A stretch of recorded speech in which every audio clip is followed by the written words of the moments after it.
Good afternoon, everyone. Good afternoon, Ma'am Malen. For today's report po is the one of controversial issue in our country, the corruption. Corruption means, first slide please. Corruption is understood as a giving something to someone with power so that he will abuse his power and act favoring and giver and for private gain. Okay, next slide please. According to 2017 survey study in Wikipedia, the following factor have been attributed as cause of corruption.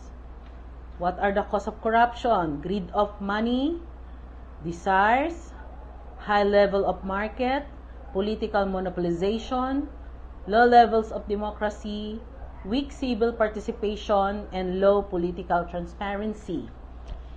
So, kung babalikan po natin yung first slide, sabi po sa highlighted po dito is, someone with power, he will abuse his power. So, sabi naman po nung study survey ng 2017, cause of corruption is greed of money, desire, high levels of market, political monopolization, low levels of democracy, weak civil participation, and low political transparency. So, sa lahat po na to, ang pinaka-tignan po natin is yung greed of money. So, root po lahat yan eh. Sabi nga, nakasabihan, money is the root of all evil. So, yung pagiging sakim sa pera, kaya nangyayari po yan, nangyayari ang korupsyon.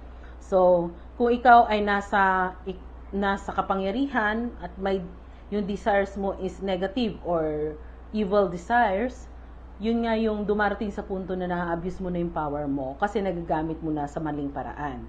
So, yung pinagkatiwala sa iyo ay nasisira. Hindi lamang yung posisyon na pinagkatiwala sa iyo, pati pangalan mo masisira. So, next one is, next slide please. According to CPI naman po. CPI stands for Corruption Perception Index. According to CPI of 2019, the current ranking of the Philippines obtained a score of 34/2 from 36 in 2018. So, paano nakuha ito ng CPI? So, may scale po na ginagamit ang CPI. CPI using a scale of 0 to 100. If the score is 0, the country is highly corrupt. And if the score is 100, you are clean country, no corruption at all. So, tignan natin yung scales po natin mula 2018 up to 2019. Next slide please. Sabi po dito, year 2018, ang scores po natin is out of 136. Ang rank po natin ay 115 out of 180 countries. So, pang 115 po ang Pilipinas. Next one, 2019. Kung napapansin po ninyo, parehas po ang 2019 and 2020. 34 out of 100. Ang score, pang rank po natin is 113 out of 180. So, kung babalikan po natin yung scale ng CPI, ang sabi po, the more na mas mababa from 0, highly corrupt ang isang bansa. So, pababa po siya. Nasa 115 tayo, bumaba tayo from 113. So, medyo sumegway po yung mga corruption na nasa paligid. Ano po? So, tignan po natin sa next slide. According to Rappler,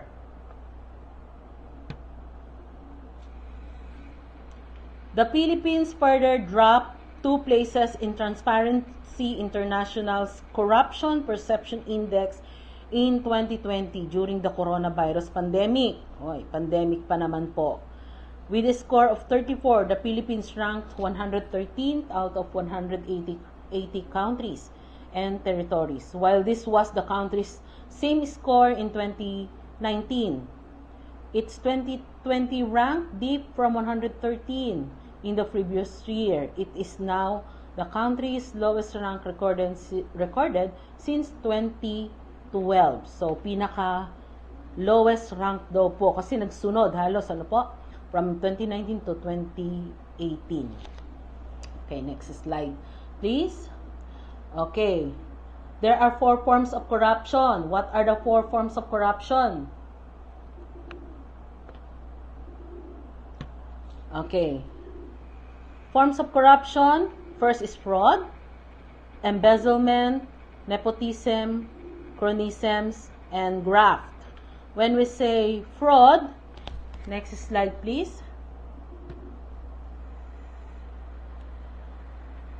Sabi po, fraud is a criminal deception, false representation for gain.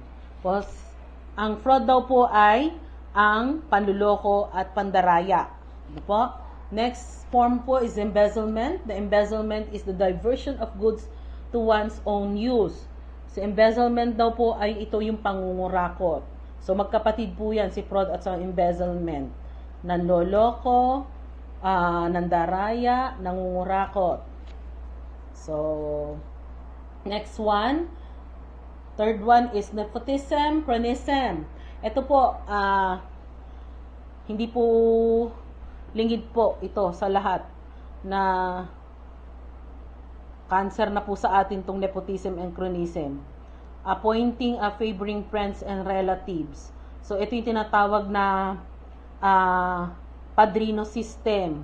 Pagkilala yung boss, o kaya si mayor, o kaya si manager, pag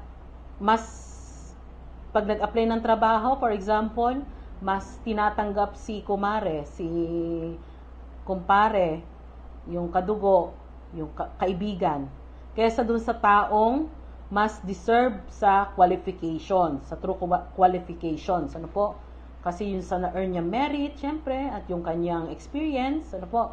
Pero dahil umarya si padrino system, mas tinanggap po yung favoring friends and relatives.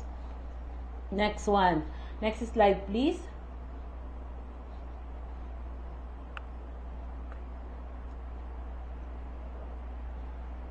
If there are 4 forms of corruption, meron din pong effects ang corruption sa atin.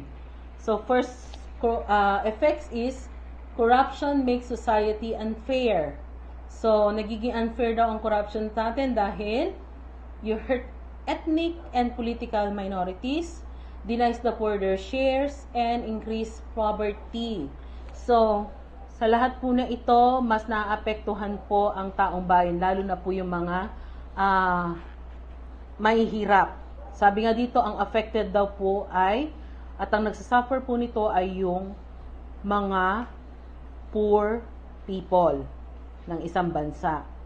The more na mas corrupt kasi ang isang bansa, mas nagsasuffer po ang mga mahihirap. Kaya nga po sabi po nila na yung mga mayayaman, lalong yumayaman, at yung mahihirap, lalo pong humihirap. Hindi ko naman po nila lahat. At alam ko naman po na mayroon ding namumuhay ng patas. Pero hindi po lingid po sa atin ang korupsyon sa ating bansa. Next one is, next slide please. Corruption makes society unsafe. So, bakit daw po naging unsafe ang corrupt? Dahil daw po sa corruption puts environment at risk. Kabi-kabilang mining, mga pinagbabawal na minahan, yung illegal logging, at kung ano-ano pa. Increased risk of individuals, ano? Mas napapahamak daw po yung mga taong bayan, at gayon din po, increased crime, drugs, guns, and terrorism. So, ang result nito sa kwan po na ito sa corruption makes society unsafe, corruption kills. So, pumapatay po siya, no? Then, before I end this report po, nais ko lang po basahin yung quote na binasa po ni President Joe Biden. Ang sabi po dito, next slide please. Sabi po niya, corruption is a cancer that eats away at a citizen's faith in democracy, diminishes the instinct for the innovation and creativity. So, sabi nga dito, corruption is a cancer. So, di ba, kung i-fit po natin to sa sakit, cancer is mahirap na po siyang gamutin. So, totoo naman po yung sinabi ni President Joe Biden dito. Kasi, ang una-una pong naapektuhan po dito is yung kalagayan ng taong bayan. Kung puro corruption po ang maghahari sa atin, kawawa naman po yung inang bayan natin at yung mga taong bayan na umaasa po sa atin. So, that is for my report po. To continue this topic, may I call on Ma'am Susan Pangilinan. Thank you po and keep safe always.